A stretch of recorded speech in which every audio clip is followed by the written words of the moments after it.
Morning, everyone. It's Anthony, Wall Street Trader. It's 8:45 a.m. on Friday. Happy Friday, May 21st, 2021. All right. This is not financial advice. It's educational only. Trade at your own risk. Do your own due diligence. Talk to your financial advisor. Intraday updates on twitter.com. You can click on the link below to subscribe, and I will be blasting out whenever I see entry exit point opportunities as well as major market moves. Subscription button below if you want to stay up to date with the latest videos. I recommend you do. I'm planning to do a third crypto. I'll do a reveal on which crypto that is this weekend. How about that? Okay, NuCypher allocation in dollars. I'm 100% now in NuCypher US dollar. 100% right over here. Bam. 43 and change on the average entry point. Look, it could have. This stuff. You have to ease your way into these trades. Never a good feeling when you're sitting on 100% of 57. So I'm glad I kind of eased into it slowly, and that's the way everyone should kind of do it, especially in crypto land. Just the way even though I have all them, like if I have enough money, I'm not going to chuck it all in at once. If I know what I'm going to spend on it, I take another thought and I say, all right, I'm going to start with a 10, 20% entry and see where it goes.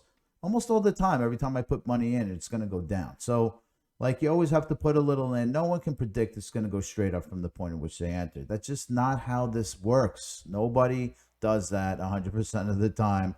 And I see so many people thinking that way. It's mind numbing. So please, if you're going to do trading, my recommendation is go in easy, a little bit at a time, and sort of dollar cost into it. This is what I talked about yesterday. I hope everyone remembers it. If you watched the video last night, I was beating it through everyone's head ad nauseum. I'm not going to go through it now, maybe later, depending on the comments I get back, but I will just point this out one last time. NuCypher is equal to the Bitcoin benchmark multiplied by the NuCypher strength to Bitcoin. Please know this ad nauseum. Okay, let's go straight into the markets. So what has happened last night is we saw a massive short-lived rally for like literally 10 minutes or 15 minutes or so. We went literally from 34, 35, all the way up to a peak of 42 on the Coinbase exchange on NuCypher. It's almost a 20-something% increase in like such a short period of time. We'll take that again. Let's hope that this actually kicks in again. This is almost 25% actually. Don't know what the cause was here. There's nothing technical showing me anything. Sometimes we get this, you get a whale buyer who comes in and who thinks it's good, and they start gobbling it up. And maybe they're easing into it like I am, right? So you ease into it, see the price start taking off.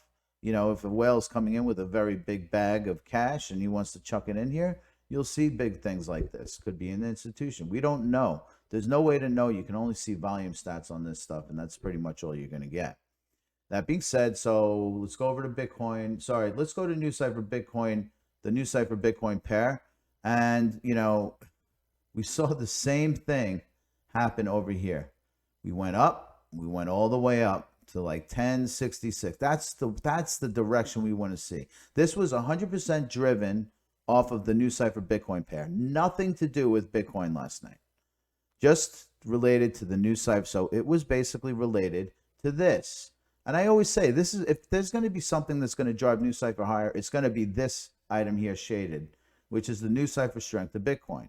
That's the one that has, like, it has been 3 times or 4 times higher than where we are right now. This will drive it. I don't think Bitcoin is going to be the ultimate driver on that at all.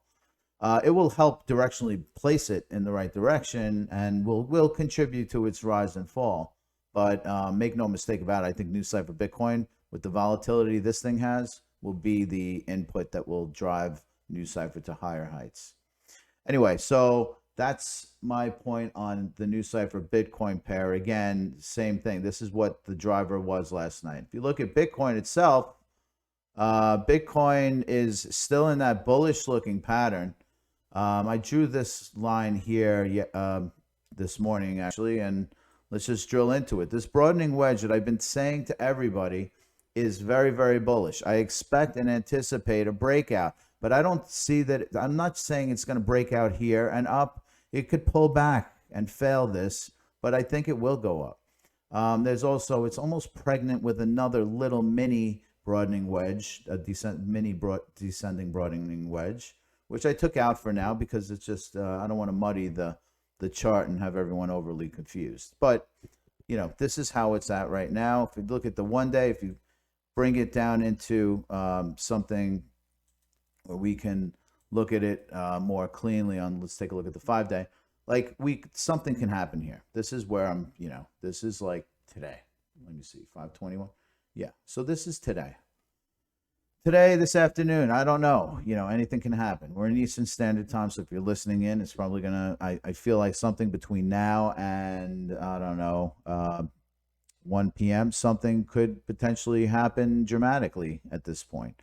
Feels like we've got some support here, and it feels like we've got some resistance here. And you know, when these intersect, usually you'll have some sort of a move one way or the other. So we'll find out. Anyway, we'll keep you posted, and if we have any crazy midday market volatility, I will put out another video. But in the meantime, look out for that crypto reveal. It will happen tomorrow. Anyway, all the best. Take care.